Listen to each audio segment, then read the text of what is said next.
Punch hit him and then he pushed him over with it.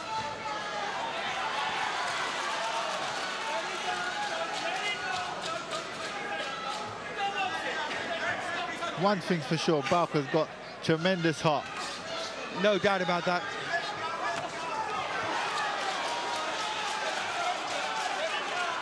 And like I said, it'd be interesting if Balker does get his legs back under him, if he can put Clarke under some pressure and make him do what he was doing in the first round. He wasn't comfortable when Balker was close up to him. He wasn't comfortable at all.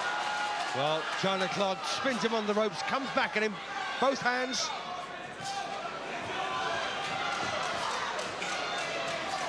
And there's no telling where that punch that put him over, or the one that started him off, landed, Richard Williams. You know, it was one of those that came out of the blue, and all of a sudden, Balker went to pieces and before he went over.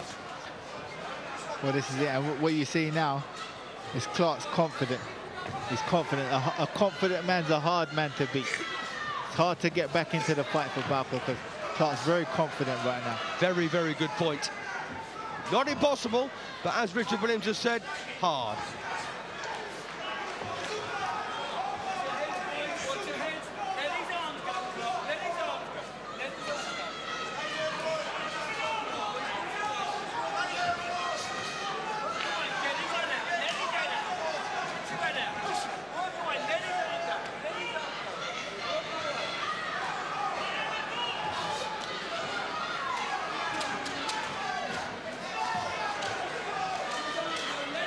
Well, come on then, Richard Williams. Who's your money on for this round? Well, I think Balker's working hard, but Clarke's landed all the decent punches. Yep, I think you're absolutely right. For what it's worth, yes, I believe that Clarke is winning this one as well. When Balker's coming forward, he's pushing hard, but he's not quite right. The punches, not much snapping them. He needs to walk. He needs to be able to walk in now, walking with freeze and forward. That's what he's walking behind these punches coming in. Right, here we go then. Let's just talk about this moment when Balker hit the canvas. Now, was it a knockdown or a push? Well, it was half a right hand. He was on his way. It was a push, no doubt about it. But that's a two-point round against Michael Balker as a result. I don't know, from that angle. No, from that angle, I'm not sure. I don't think that was a knockdown at all. It was half a punch, I agree, and a push. And he missed with his own shot, and the momentum took him over. So they are. It's a two-point round regardless anyway in favour of Clarke. So it's 40-35 on my card, but 40-36 for you, Richard.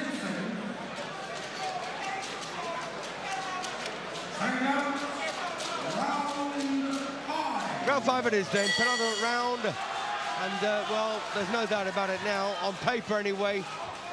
Mitchell, sorry, my apologies, yeah, Mitchell Balker needs a knockout to win this. Well, he's coming forward like he's looking for it. Nothing else will do.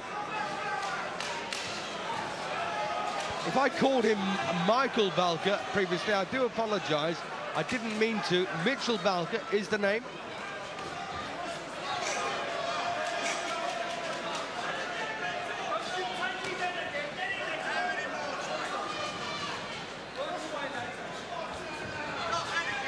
Just getting a bit scrappy now.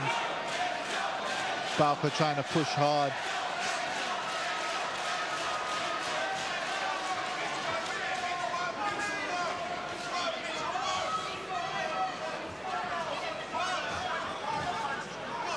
Well, one genuine counter, one dubious one, have cost Balker an extra 2 points here, regardless of who won the round.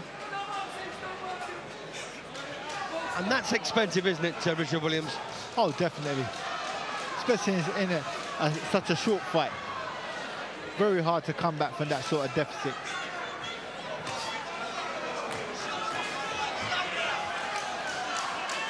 Again, I'd like to see Clarke shoot some straight punches. 1-2, straight 1-2. Well, he's trying to become the new Crawford Ashley, isn't he? Crawford, remember, from Leeds, former British champion at light heavyweight. Fantastic fighter.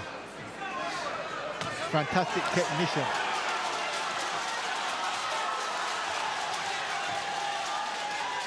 Balker pushing hard, doing what he needs to do, which is get close, work away. A few body shots there.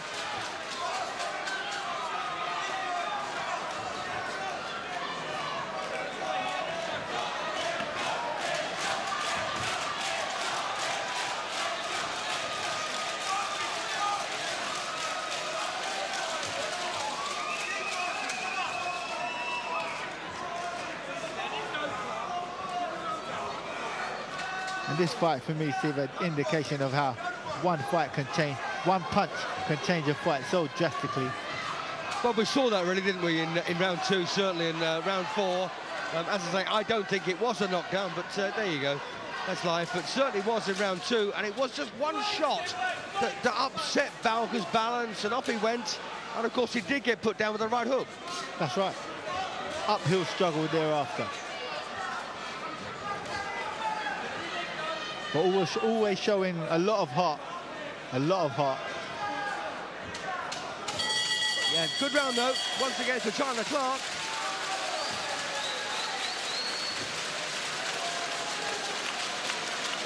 Well, I've now got a 6-point gap opened up in China's favour. I wonder how referee Bob Williams is seeing this. Bit of replay. See Balker there, winging the shots in. Well, there's Johnny Eames, and I just wonder what on earth he can say to make a difference here for Mitchell Balker.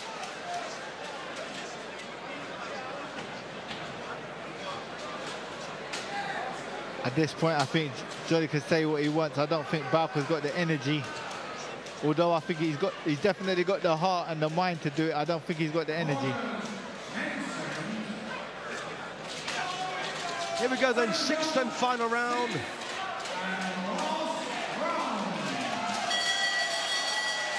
So, Mitchell Balker, China Clarke. Well, I've got a 6-point gap in favour of Clarke currently.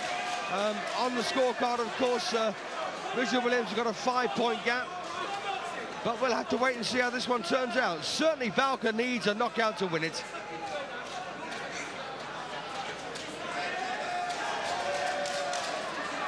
And we're seeing more and more older fighters in their 30s, Richard, than we've ever seen, really. Yeah, I think, to be honest with you, nowadays, with the advances in nutrition, diet, the way how people are working out, fighters are prolonging their careers. You're seeing it right across the board, all sports. But it's not as if people like China Clarke have had 40 or 50 fights. I mean, this guy's having his 9th fight as a pro, and he's 33. This is true. Late start. Very late start.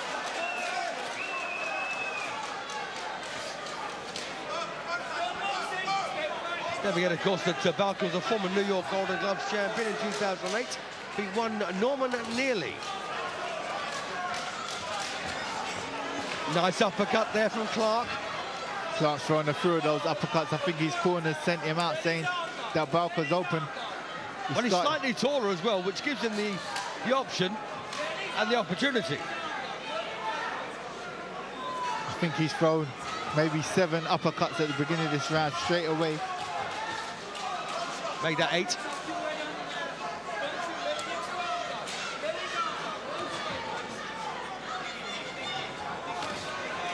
And those 2 counts that Balker received have really skewed the score here.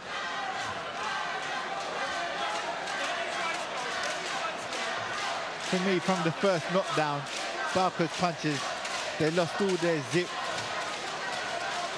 all their intention.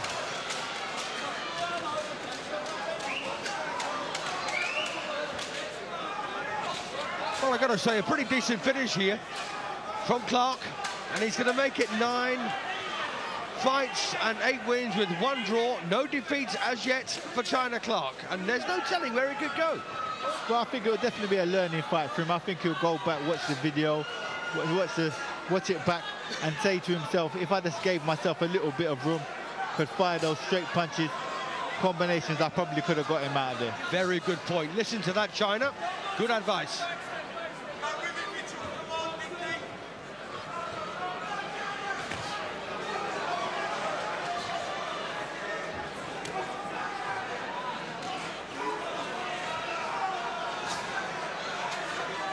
Well, there's not a whole lot left now in this particular round, the last round.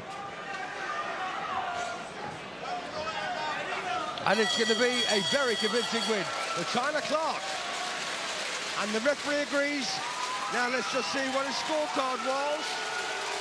I've got it 60-53, and my man Richard Williams got it 60-54. Both fighters gave it their all. Right to the end, Balker was trying. Oh, you can't fault him for effort.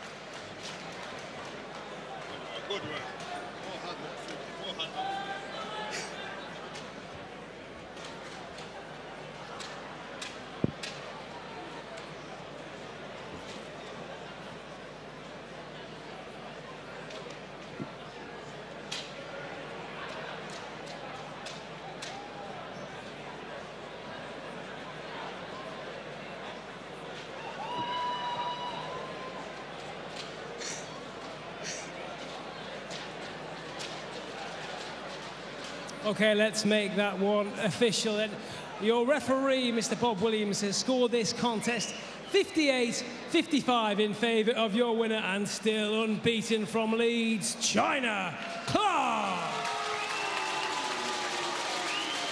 Well, I'm very surprised at the scorecard there. He actually gave 2 rounds against China Clarke. I'd love to know which 2 they were.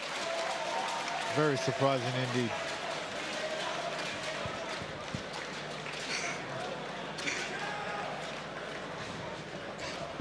Well, we're going to get our Andy, I suspect. Here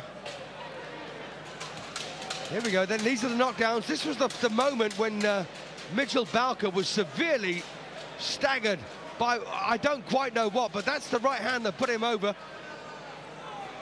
Now, there it is again. What was it? A right hand? An uppercut? I believe it was the uppercut that started it. Uppercut, then a long left hook start.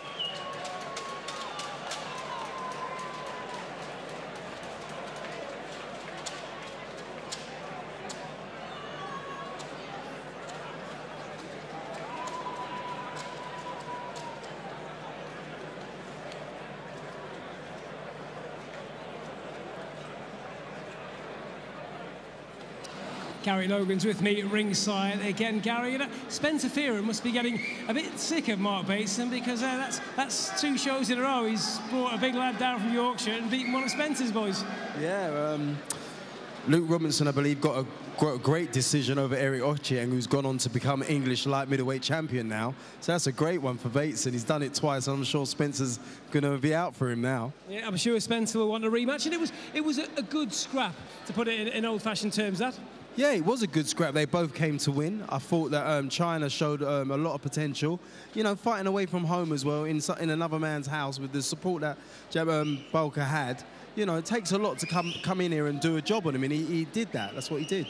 Yeah, as always, the Hard Knocks crowd are sensational tonight. Let's just talk about you a minute, Gary, because I imagine not too many people know this, but you've had a slight career change over the last couple of months.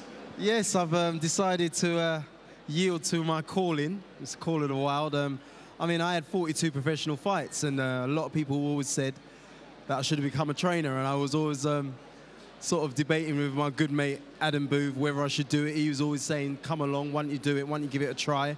You've got to be committed. At that time, you know, I've sort of missed the game too much to become a trainer, and I thought being an MC would sort of help me get through that, but it didn't, and I decided to yield to the Call of the Wild, and I now help